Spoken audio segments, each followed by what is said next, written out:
दिया है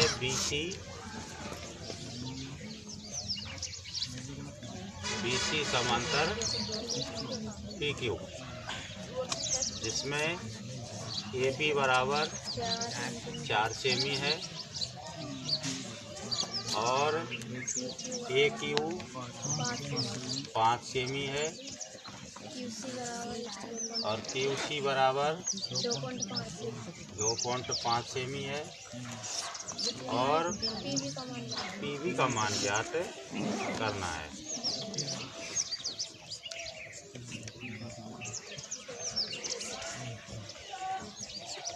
PV का मान ज्ञात करो। सबसे पहले त्रिभुज बना लेते हैं। त्रिभुज का नाम क्या रखना है हमें? ABC और यहाँ PQ। BC और PQ समांतर बताइए। यदि BC और PQ समांतर हैं तो निश्चित है कि PV बराबर AQ बटे QC होगा, क्योंकि किसी त्रिभुज की एक भुजा के समांतर खींची गई रेखा अन्य दो भुजाओं को समान अनुपात में प्रतिच्छेद करती है। तो आप हल निकालेंगे। यदि BC समांतर PQ है तो AP बटे PV बराबर AQ बटे QC होगा। यदि ये भुजाएं समांतर हैं तो शेष भुजाएं समान अनुपात में होंगी। तो इनके हिसाब से मान रख लेते हैं हम। क्या क्या दिया हुआ है? AP 4 सेमी की, तो 4 बटे और PV की वैल्यू हमें ज्ञात करनी है, तो PV लिख लेंगे बराबर AQ 5 का दिया है और QC दिया हुआ है 2.5 का। इनके हम कर लेते हैं वज्रगुणा। तो यहाँ आ जाएगा 5 PV बराबर 25 चौका 100, एक अंक छोड़ के पॉइंट लग जाएगा तो बनेगा 10 और PV बराबर 10 बटे 5 बराबर 2 सेमी। 5 दूनी 10, यानी कि ये भुजा की जो माप है कितनी आएगी? 2 सेमी आएगी। इसकी दी हुई है कितनी? 2.5 सेमी। इसकी दी हुई है कितनी? 5 सेमी और इसकी दी हुई है 4 सेमी। ठीक है, उतारें। X अक्ष पर वह बिंदु ज्ञात करो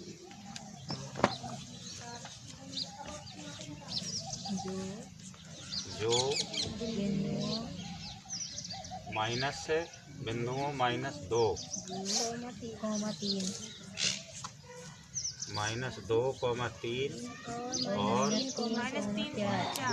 -3,4 के समदूरस्थ हो, अर्थात समान दूरी पर स्थित हो। एक ही बात है, समदूरस्थ को और समान दूरी को मतलब एक ही है। ठीक है, वह बिंदु ज्ञात करना है हमें जो इन दोनों बिंदुओं से समान दूरी पर स्थित हो।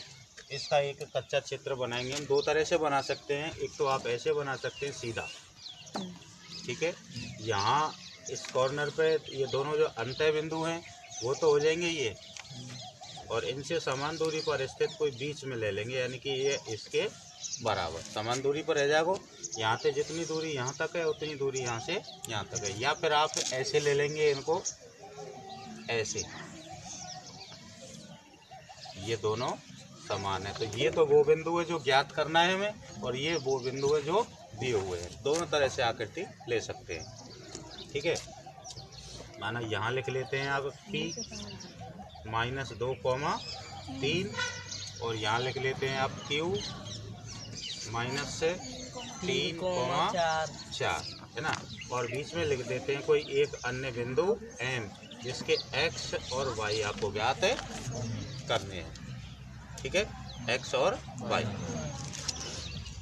ज्ञात कर लेते हैं। दोनों समदूरस्थ समान बता रहा है तो दोनों रेखाखंड की लंबाई जो है बराबर होगी। बराबर होगी तो अब दोनों को बराबर करके चलेंगे ऐसे, PM बराबर QM, ठीक है। रेखाखंड PM रेखाखंड QM के बराबर है, क्योंकि समान दूरी पर स्थित है, इतने की दूरी पे है और इतने की पे है। तो PM की इधर PM के बीच की दूरी निकाल लेंगे और QM के बीच की दूरी भी निकाल लेंगे। दोनों एक साथ निकाल सकते हैं आप और दोनों अलग अलग भी निकाल सकते हैं। एक साथ निकालेंगे बीच की दूरी तो x2 माइनस x1 का whole square plus y2 minus y1 का होल स्क्वायर बराबर, और इधर भी यही चलेगा सेम, x2 माइनस x1 का होल स्क्वायर और प्लस y2 माइनस y1 का होल स्क्वायर, ठीक है। इसके मान क्या क्या रखेंगे, यहाँ x और y आ गए हमारे, तो इसके लिए क्या क्या निर्देशांक चलेंगे, माइनस XY और माइनस 2 3 बराबर, और इधर भी ऐसे ही चलेंगे XY और माइनस के 3,4, दोनों के बीच की दूरी निकल जाएगी इससे। x पे y का मान 0 रहेगा। हाँ, x पे यहाँ एक बिंदु स्थित कर दिया, निश्चित कर दिया इसने, कौन सा, AX बता दिया हमने। कौन से ले लिए, x और y दोनों ले लिए।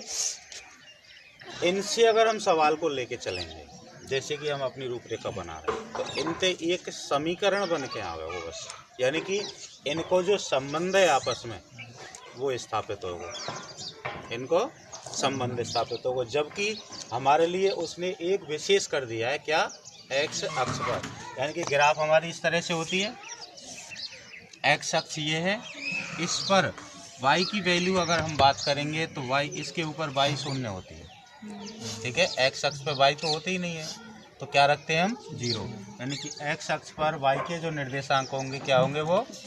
अब अगर ये x अक्ष नहीं बोलता है, x अक्ष इसने नहीं बोला, तो आपको फिर ये मान लेने पड़ेंगे कौन से, एक्स वाई के साथ में। तो आपको यहाँ अब एक्स वाई ना लेकर के क्या लेना है, x0, और यहाँ भी क्या लेना है, x0, यहाँ भी x0 और यहाँ भी x0, ठीक है।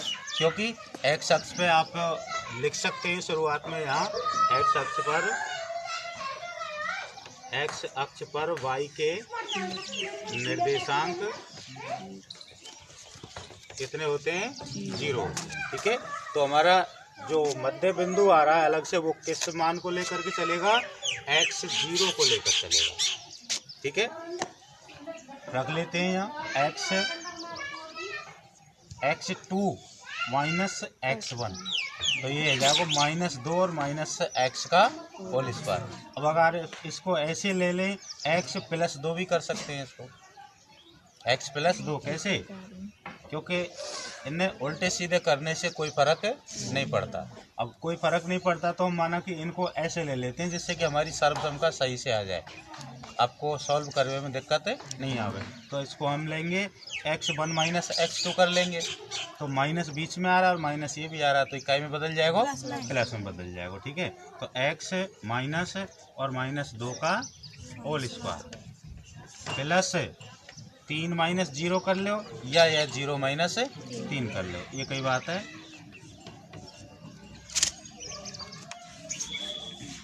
बराबर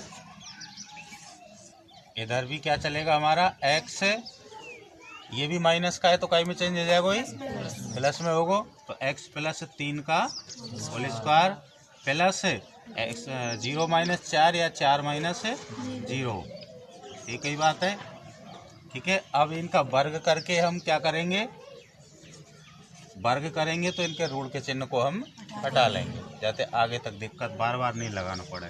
तो ये बन गया तुम्हारा कौन सा, x + 2 का होल स्क्वायर प्लस, और यहाँ बन जाएगा -3 का वर्ग, बराबर यहाँ बन गया x + 3 का होल स्क्वायर, और यहाँ बन गया -4 का वर्ग, ठीक है। तो ये से a + b का होल स्क्वायर, और यहाँ भी a + b का होल स्क्वायर लगेगा, तो x² प्लस 2x, 2x के 4x में 4x, क्यों 2ab, a और b तो 2x है और 2 और गुणा कर रहा है तो यहाँ बन गए कितने 4x, प्लस 2 दूना 4 और प्लस 3 का वर्ग कितना हो जाएगा 9 बराबर यहाँ x स्क्वायर प्लस यहाँ बनेगा तुम्हारा 6x और प्लस 9 और प्लस 16, ठीक है। तो 9 ते 9 काट देंगे, x स्क्वायर ते x स्क्वायर काट देंगे। अब जो शेष संख्या रह गई है बिन को हम पक्षांतरण कर लेंगे तो यहाँ रह गई तुम्हारी 4x और इधर कितनी है, यहाँ 9 नहीं आएगी। कहाँ बेटा 6x ये नहीं आएगी, देखो 2ab तो 2 तिया 6 तो बने, लेकिन वर्ग है ना वहाँ पे। नहीं वर्ग है लेकिन सर्वसम का तो हमारे पास ये है a square plus 2ab plus b square, मतलब पहली संख्या को वर्ग x स्क्वायर है वो 2 गुणा पहली संख्या गुणा दूसरी संख्या जब 6x आवेगी, फिर दूसरी संख्या को वर्ग ई 9 आवेगी। पहले तो इनको 2 को और x को और 3 को गुणा करेंगे तो देखो क्या आ रहा है 6 आ रहा है ना, और इधर लास्ट में फिर लिख रहे हैं हम 3 गुणा 3 तो ये 9 आएगी,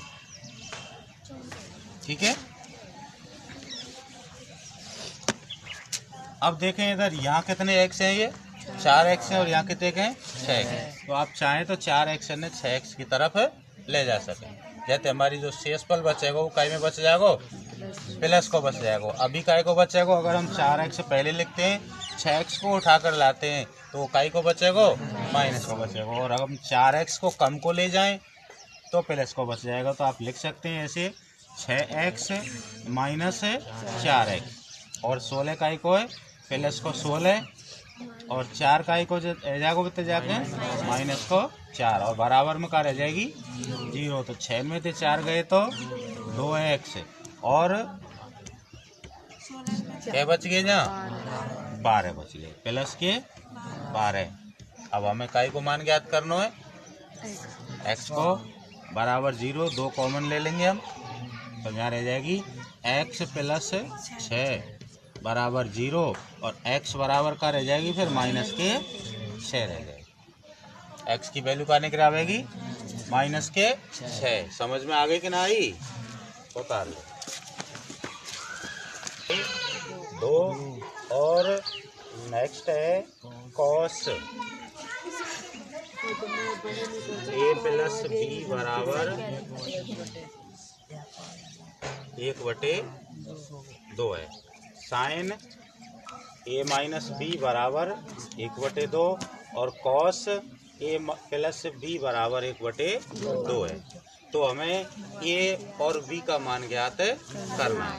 तो आप सबसे पहले ये देखेंगे कि साइन में 1/2 मान कितने डिग्री थीटा पर आता है। तो यहाँ लिखेंगे आप साइन a माइनस b बराबर साइन 30 लिख देंगे और साइन पे साइन काट देंगे तो क्या रह जाएगा यहाँ a माइनस b बराबर 30। समीकरण पहलो नहीं तीसरो, एक तो ये है 2 ये है, तीसरा अभी निकाला।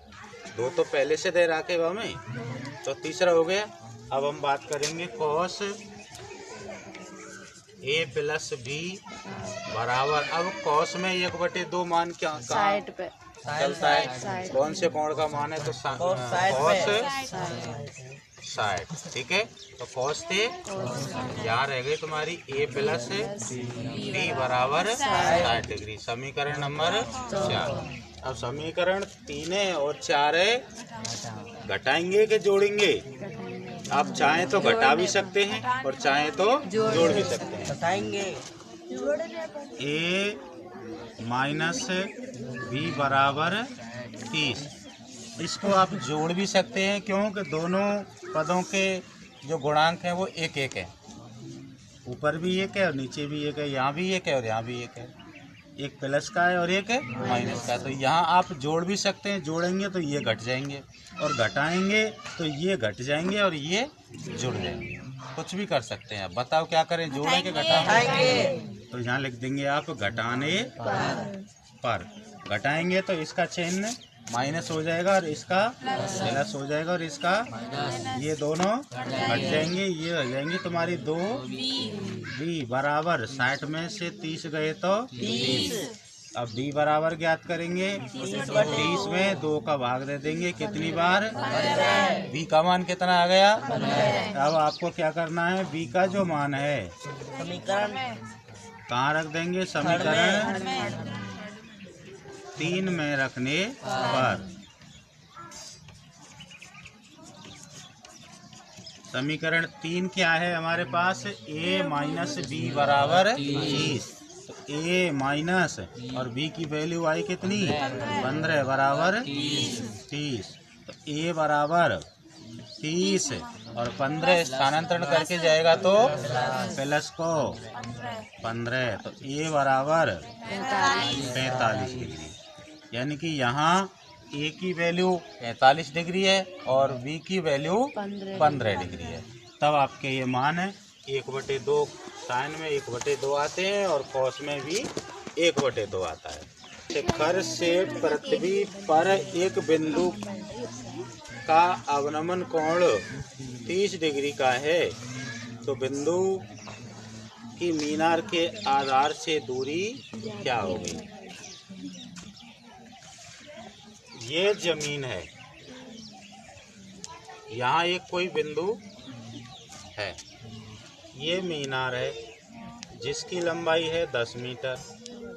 ठीक है, यहाँ क्षैतिज रेखा बन रही है शिखर की, यहाँ से इसका अवनमन कोण ये 30 डिग्री का है। तो ज्ञात करना है आपको मीनार के आधार से इस बिंदु की दूरी, मतलब आधार ही है वो। क्या ज्ञात करना है? आधार। इसका नामांकन है A, B, C और D।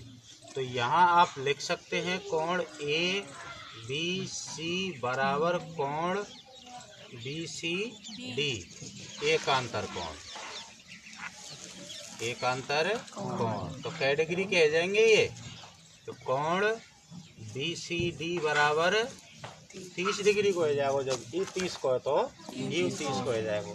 अब आपको दिया है क्या? दिया है लंब और ज्ञात करना है आधार। ठीक है, यानी कि लंब बटे आधार बराबर का बन जाएगा 10 और क्या डिग्री? 30 डिग्री। लंब कितने को दे दियो? 10 और आधार बराबर 10 30 की वैल्यू कितने के? 1/√3। क्या कर देंगे इनको? आधार बराबर 10√3 मीटर इसका आ जाएगा। समझ में आ गए? या तो ज़्यादा अगर पूछो जाए तो ज़्यादा ज़्यादा क्या करेंगे? 1.732 को गुणा और कर देंगे तो 17.32 मीटर आ जाएगा। जब खम्भे की ऊंचाई 10 मीटर है तो उसकी जो परछाई बनेगी वो कितने की बनेगी? 17.32 की। अर्थात ये बिंदु 17.32 मीटर 32 मीटर दूरी पर। त्रिज्या वाले एक वृत्त के बिंदु P पर स्पर्श रेखा PQ केंद्र O से जाने वाली एक रेखा के बिंदु Q पर इस प्रकार मिलती है कि OQ बराबर 13 सेमी है, तो PQ की लंबाई ज्ञात है कीजिए। अब ये एक आकृति का है, 10 प्रश्नावली में से है। इसको हमें चित्र द्वारा समझना है कि चित्र कैसे बने हुए। सबसे मुख्य चीज़ का है हमें चित्र, बाकी को तो पाइथागोरस से है ही जाएगा। 2 भुजा दे रखी है हमें, पाइथागोरस लग जाएगी, लेकिन जरूरी है चित्र कैसे बनेगा। तो 5 सेमी त्रिज्या वाला एक वृत्त बनाएंगे हम। 5 सेमी त्रिज्या से एक वृत्त बना लेंगे। माना ये वृत्त हो गया और इसकी त्रिज्या कितनी है? 5 सेमी। ठीक है, अब आगे क्या बोला है इसने? एक वृत्त के बिंदु P पर स्पर्श रेखा, माना कि ये एक बिंदु है, स्पर्श रेखा खींच रही ऐसे। ठीक है, और इसका जो पी पर स्पर्श रेखा पी क्यू, पी है गई यहाँ, पी क्यू बोल रहे हो स्पर्श रेखा को नाम। यहाँ आ जाएगा तुम्हारा क्यू आगो। और ओ से जाने वाली एक रेखा के बिंदु क्यू पर ओ से ओ है हमारा केंद्र पे ओ है। यहाँ से कोई रेखा जा रही है जो क्यू पर जाकर मिलती है। किस प्रकार मिलती है कि ओ क्यू बराबर 13 सेमी की है। ओ क्यू कितने की है गई, 13 सेमी की है गई। और यह हम जाते मिला देंगे, ये कितने की हो जाएगी, फिर कितने की हो जाएगी, 5 की हो जाएगी। क्यों? क्योंकि वृत्त की त्रिज्या है 5 सेमी की है गई। ठीक है, तो पी क्यू की लंबाई ज्ञात है ये। अब हमारी पी क्यू ही तो रह गई है। तो आप देखो ई स्पर्श रेखा है और ई का है त्रिज्या। स्पर्श रेखा और त्रिज्या का क्या संबंध है? तो वृत्त की स्पर्श रेखा त्रिज्या पर लंब होती है।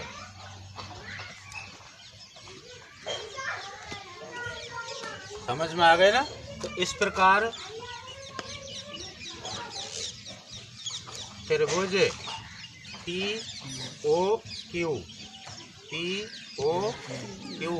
एक समकोण त्रिभुज है। समकोण त्रिभुज है। अब आप जानते हैं कि समकोण के सामने वाली भुजा जो होती है वो सदैव कर्ण होती है। ठीक है, तो इसमें ओ क्यू कर्ण हो जाएगा। ओ क्यू क्या है? कर्ण। और पी क्यू त्रिज्या है ये, तो हम काय को प्रयोग करेंगे जहाँ पाइथागोरस। जहाँ ना पहुँचे रवि, जहाँ ना पहुँचे रवि वहाँ पहुँचे कवि पहले कहा करते थे, लेकिन अब नहीं कहते हम, अब हमने बदल दिया है। जहाँ ना पहुँचे रवि वहाँ पहुँचे पाइथागोरस। यानी कि जो सवाल कोई तरह से हल नहीं है रहा हुए वो 95% पाइथागोरस से हल है जाएगा। तो यहाँ क्या लगाएंगे हम? पाइथागोरस। कर्ण का वर्ग बराबर आधार का वर्ग प्लस लंब का वर्ग। तो कर्ण हमको कितना दिया है? 13 का। आधार हमारा ज्ञात करना, या तो ज्ञात करने में ले लो या दिया है में ले लो, त्रिज्या आते। ठीक है, अगर इसे लंबवत लेते हैं तो ये त्रिज्या आधा रह जाएगी, अगर इसे लंबवत लेते हैं तो ये आधार हो जाएगी स्पर्श रेखा। तो आप मान लीजिए इसकी जगह पे, आधार की जगह पे 5 का वर्ग लिख लेते हैं, प्लस लंब को हम ज्ञात कर लेते हैं, तो लंब का वर्ग। तो 13 का वर्ग कितना हो जाता है? 169 बराबर 5 का वर्ग 25 प्लस लंब का वर्ग। अब हमें लंब का वर्ग ज्ञात करना है, तो 169 में से 25 से घटा देंगे तो कितने बच गए? 144। और लंब बराबर कितना हो जाएगा? वर्गमूल का चिन्ह 144 पे बराबर कितना? 12 सेमी। तो पी क्यू कितने की आ गई हमारी? पी क्यू बराबर 12 सेमी है इसमें। ठीक है, क्या है? एक वृत्त की 21 सेंटीमीटर की है त्रिज्या और कोण बना रही है कितने डिग्री का? काय के माध्यम से? चाप के द्वारा, चाप के द्वारा। और क्या ज्ञात करना है इसमें? ज्ञात करना है दीर्घ त्रिज्य खंड का क्षेत्रफल। दीर्घ त्रिज्य खंड का क्षेत्रफल अपन को इसमें ज्ञात करना है। ठीक है, तो आप दो तरह से ज्ञात कर सकते हैं। पहले वृत्त का क्षेत्रफल ज्ञात कर लें, फिर लघु त्रिज्य खंड का क्षेत्रफल ज्ञात कर लें और वृत्त में से लघु त्रिज्य खंड को घटा देते हैं। एक तो तरीका हो गया ये। दूसरा क्या है? हमारा एक हिस्सा है 60 डिग्री का, जबकि संपूर्ण घूर्णन होता है कितने डिग्री का? 360 डिग्री का होता है ना। इसमें से अगर हम लघु चाप के कोण को घटा दें तो ये कौन सी बच जाएगी? दीर्घ चाप बच जाएगी। तो थीटा की जगह पर आप 300 का प्रयोग कर लो, सीधे 3 बड़ा निकल जाएगा, दीर्घ त्रिज्यखंड निकल जाएगा। ठीक है, तो रख लीजिए। आप कौन से कराऊं बताओ? अलग अलग कराऊं क्या यही तो करा दूं? एक ही त्रिज्यखंड को क्षेत्रफल का सूत्र का है, त्रिज्यखंड का क्षेत्रफल बराबर पाई आर स्क्वायर थीटा बटे 360। ठीक है, हाँ तो थीटा हम कोण 360 डिग्री का ले रहे हैं ना, कोण बड़ा दीर्घ ले रहे हैं हम। कोण कौन सा ले रहे हैं? यहाँ दीर्घ ले रहे हैं। अगर आप थीटा की जगह पे 60 डिग्री का प्रयोग करते हैं तो लघु का निकलेगा, और 60 की जगह अगर आप 300 का प्रयोग कर लेते हैं तो शेष भाग का मतलब दीर्घ का क्षेत्रफल निकल जाएगा। ठीक है, आप दोनों तरह से करके देख लेंगे तो आपको पता लग जाएगी कि कौन सी स्थिति सही है। पाई का मान 22/7 गुणा त्रिज्या हो गई 21 सेमी की,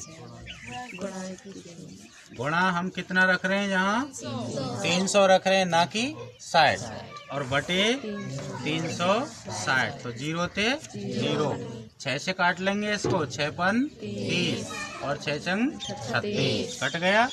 7 से 21 3 बार और 3 से 6 2 बार कट गया, और 2 से 22 11। अब रह गया हमारे पास में क्या? 11 गुणा यहाँ आ गया 1 सेमी गुणा 21 सेमी गुणा 5 सेमी।